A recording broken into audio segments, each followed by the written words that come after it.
Welcome, people. Man, that's your guy. Jesus Hawthorne. I'd like to welcome y'all to Talk That Talk 254.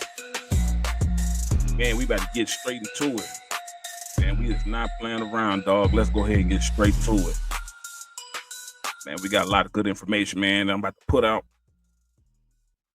I always got some questions. So, but before I even start into the questions, man, I'm going to go ahead and speak with some probably most already know, and maybe a few people don't. Hey, that boy Sheduer Sanders is about to make his money back in more. Now, everybody know that he was the number 144 pick overall in the 5th round, going to Cleveland Browns. At the same time, I'm pretty sure y'all have heard by now that he got the number 1 selling jersey. And we don't even know what his jersey number is. But check this out. For him to already have the number 1 jersey, so I guess everybody got it on pre-sale. Everybody done bought it and they waiting for it to drop. So they went. So these aren't even the legit Sheduer Sanders fans. These are Cleveland Browns fans that's happy that Sheduer is coming to Cleveland. These ain't even Sheduer Sanders, because check this out. The legit Sheduer Sanders fans, they're waiting for his jersey to drop according to which brand that he's with. Yeah, that's what we're waiting on. But we're trying to find out who he gonna be with. With that being said, my question is, Nike, what you waiting on? Nike, what you waiting on? Hey, man, you better quit playing. You better quit playing and go ahead and lock this in, boy. I don't know who's running Nike at this time. I don't know who's in charge of that particular in that landscape. But I'm trying to figure out, hey, don't play yourself over negotiating this thing, because you letting a great opportunity that is truly a golden unicorn with diamond feet walk by. A platinum unicorn with diamond feet walk by. What do I mean by that? This is the first opportunity to have a legit father and son brand with under the Nike umbrella. And what I mean by legit, okay, I understand LeBron got Bronny and this and that, and there's a lot of Bronny fans, but I'm talking about as far as in the ability, the expectations, having the father and son actually meet when it comes together. Now, Bronny, everybody foresee him a few years down the line, but Sheduer's in a position, man, where he actually can make an instant impact. It's probability. Most are foreseeing him being no less than a backup to Joe Flacco. No less than. No disrespect to all the other quarterbacks that's on there. We already know about competition, but we're talking about projections. And even some people even project that probably by the start of the season, if not by between week 4 and 6, that Sheduer will be the starter. And we only can go from these projections by what we have seen everywhere he went, from high school to the HBCU at Jackson State to Colorado. And even when he didn't have he didn't have the greatest O-line and all of this and this and that, how the brother still was able to make some shape. And on the team, his last year, he did have the Heisman winning Travis Hunter, and somebody had to get him the ball. Webster, who went into the NFL, somebody had to give him the ball. Will Shepard, who's about to be in the NFL, somebody had to give him the ball. And don't forget about Jimmy Horn. Check this out. And Jimmy Horn was hurt majority of the season, but he's still getting drafted and put up decent numbers. Somebody had to give him the ball. But yet, people act like Sheduer ain't Sheduer. Now, and one thing I'm going to say about Sheduer, check this out. And this is about people in general, because right now we ain't even talking about the athlete. We ain't even talking about his accomplishments. When somebody got their mind made up that they don't like you, there's nothing that you can do to change that, because we're no longer operating in a space of logic. Logic has absolutely nothing to do with this, and it's 100% emotion. It's 100% emotion. When somebody got their mind made up, hey, man, I don't like you This is what I feel about you. This is what I think about you. Check this out. Logic, facts, the truth has absolutely nothing to do with it. From that point on, you can't convince somebody to like you if they got their mind made up that, hey, I don't like you. Because everything that you do, good or bad, becomes irritation. They become irritable at you. They become irritable at you. But me personally, I believe the main reason why a lot of those coaches, a lot of those GMs, they tied at the hip. They tied at the hip. And what I mean by that, well, because everybody know if a coach get fired, his staff behind him is going to get fired too. Everybody going to lose their job. It's not going to be just one guy. Heads is absolutely going to roll. And at times, head coaches and GMs, they're tied at the hip. So I believe there's a lot of people in them suites that's kind of nervous because the probability if the dad has a change of heart and decided that he wanted to come into the NFL, it's going to make everybody in them offices nervous outside of the owner himself because it's going to be a potential clean house. And so, but with that being said, being a professional, get your emotions out the side. Get out your emotions out the side. Dion done expressed numerous times. He let it be known he ain't no liar. Nobody can backtrack or find anything to say he lied. Hey, he say, man, I'm locked into Colorado. I ain't going nowhere. He did say if I had the opportunity to coach both of my sons again, that would be interesting. That would be kind of hard to say no to. But guess what? That didn't happen in no shape, form, or fashion. One son is in Tampa Bay fighting for a roster spot. Sheduer's in Cleveland. He gonna be fighting for the roster spot. That the ownerships let it be known like, hey man, nah, we ain't doing that. Okay, with that being said, Deion Sanders is out the way. But yet, do he still want the best for his kids? Of course, he wants the best for his kids. He wants to put his kids in the best situation, at least give them a legitimate fighting chance. He could have bulldogged the thing like LeBron did. He could have made phone calls and bulldogged it, but he went it through the old school traditional way, and we see how that turned out. But with that being said, Nike, don't make this mistake, bro, because this is an opportunity to a platinum unicorn with diamond feet right there beside you, man. Father and son. I can see the campaign now. Sheduer coming out with his own shoe up under the Nike brand, coming out with his own signature shoe. Boy, that campaign would be crazy. But guess what? Travis Hunter, he went on and he team Adidas. He got his own thing going on. With that being said, hey, you giving room for Reebok. You giving could you imagine that? Sheduer like, hey man, I'm gonna be my own man. I'm gonna jump up on this type of brand right here. They giving me this type of deal I can't say no to, and I'm coming up with my own shoe to be the next version of AI. I'm already the bad guy, regardless of how much good I do, just like AI. AI was instantly the bad guy, no matter how much good he did, and no matter how much good he do. The facts had absolutely nothing to do with nothing. And when it came to the logic, none of it makes sense because everybody's operating. Well, now I'm gonna say not everybody. This certain demographic was operating in the space of emotion and not logic. And AI, man, everybody was rocking them shoes. The answers. Come on now. This is a great space and opportunity. If Nike dropped the ball, this is a great space and opportunity for Reebok to step in. And let's be honest, man. When the last time you heard somebody say, yo, I'm about to snatch up these Reeboks real quick. When the last time you seen that on somebody's feet? Nike, don't get too comfortable, man. Don't make this harder than it's supposed to be. I'm just saying, me personally, man, I'm waiting for his stuff to drop. I'm waiting for the jersey, the shoes, and the hat. I'm copping it all at the same time.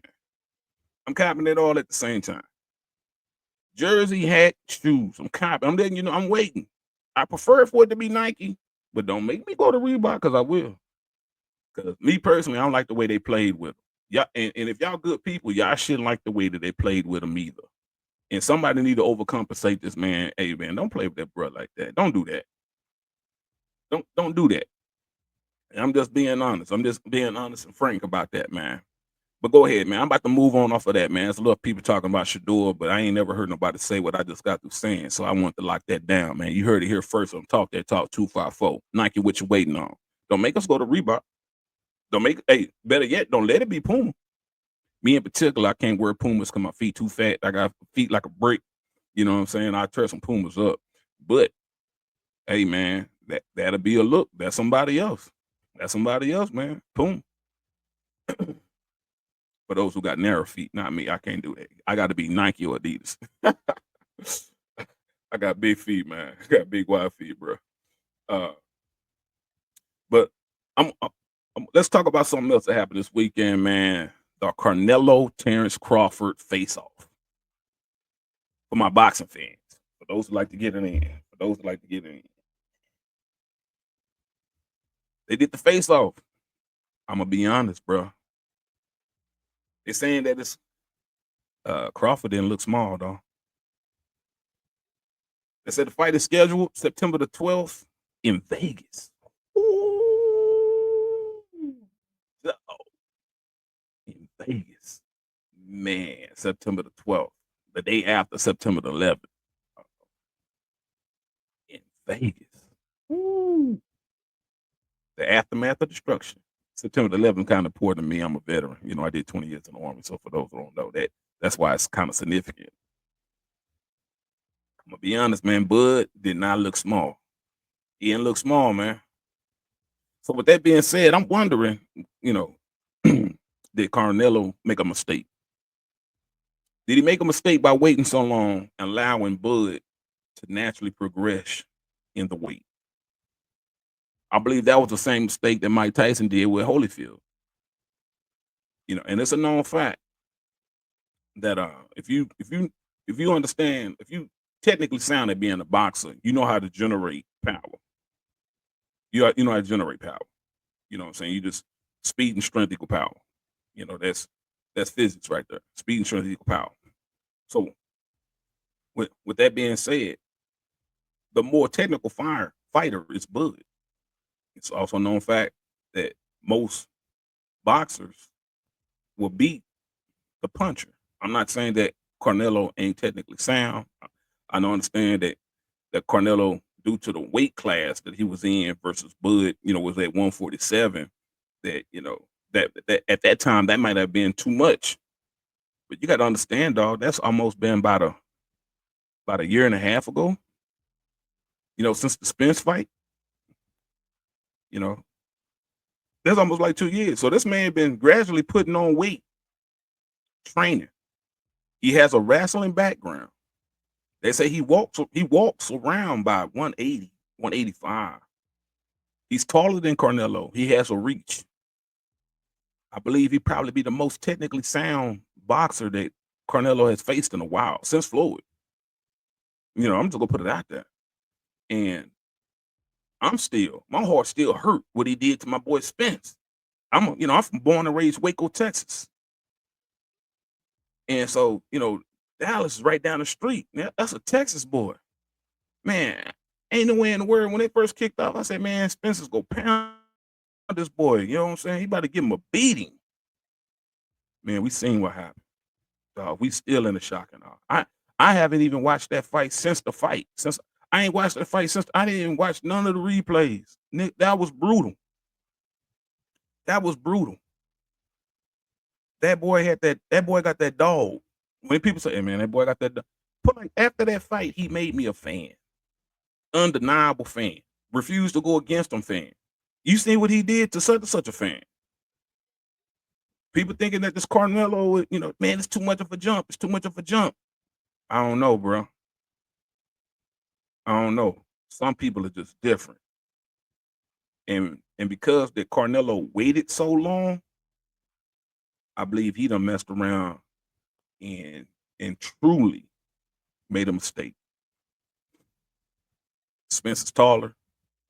He's going to have a longer reach. No, I mean, Crawford is taller. He's going to have the reach. He's more technically sound. I know Crawford is not going to run from this guy. I believe he's going to stand in the middle and let the skills display themselves, man. Only thing that I believe that would have been in Canelo's favor is if the weight would have, you know, if Canelo should have took the fight early like Floyd did him. Hear me out. I believe that Canelo should have took soon as he heard hey man, I want to fight this guy, 147, this and that. Canelo should have took the fight, so that way it could have been a situation of him not understanding nutrition, him having to pack on that weight, his body not getting accustomed to that weight. He should have created that situation to get this guy out the way. Let me go ahead and get this guy out the way. Like when Floyd fought Canelo, he was an up and coming, even though Canelo had plenty of fights and this and that, and he was who he was. But when it came to the skills of Floyd and the ability of Floyd showed Canelo something that he ain't never seen before. And immediately after that fight, Canelo went to school and applied a lot of the things that happened to him. He took it from Floyd and brought it into his game. But the key word is Floyd caught Canelo at the perfect time and moved him out the way. I believe that Canelo should have done the same thing with Crawford. As soon as Crawford said he wanted this fight, Canelo should have just took the fight, moved the guy out the way, so that way it won't be no question. But for the fact that he waited, it's reminding me of Evander Holyfield versus Mike Tyson. When everybody was like, Evander Holyfield was a cruiserweight, then moved up to light heavyweight, and everybody was like, oh man, this and that, man, Mike Tyson gonna kill Holyfield, da. And the unfortunate thing that Mike Tyson ended up going to prison when the fight finally happened. Holyfield had over like 3 years to sit, grow, develop into a legit heavyweight, to the time when he finally fought Mike Tyson. He was actually bigger than Mike Tyson. When they took the robes off and they was doing their face off in the middle of the ring, and when it's go time, we down to 60 seconds, man. It's about to go. This is the last minute for everybody steps away, go in their corners and come back and get it in. When they did their face off, Holyfield was taller, he was broader, just as chiseled as Mike, and Holyfield didn't look small. He actually was physically bigger than Mike, and we see how that turned out. Then Holyfield also naturally had that dog in him. Now, if Mike could have caught him when he was a light heavyweight, just now coming to heavyweight, coming from that cruiser to light heavy, and then, finally into heavyweight, it could have been a difference, but he allowed Holyfield to get settled, get his strength locked in as that heavyweight, and we see how that fight turned out. The boxer beat the slugger. The boxer beat the more technically sound fighter beat the slugger. Not to say Mike Tyson didn't have techniques and skills, this and that, but everybody know he laid on his power more than anything. But the boxer of Holyfield crumbled Mike Tyson. Taller, stronger, just as fast, technically sound. Saw what happened. It could have been a mistake, man. Canelo should have got this guy out the way early. Hey, man, that's just my opinion. That is just my opinion, man. But check it out, man. That's my show. That's what I had on my mind today. And do me a favor, man. Like, share, comment, subscribe. Get on the page, man. Tell me what you thought about Sheduer things. Tell me what you think about this Crawford and Canelo fight. Let's talk about it, man. Let's talk that talk 254. Man, y'all have a blessed day. Y'all stay safe out there, man. It's your boy Jesus Hawthorne. Until the next show, man.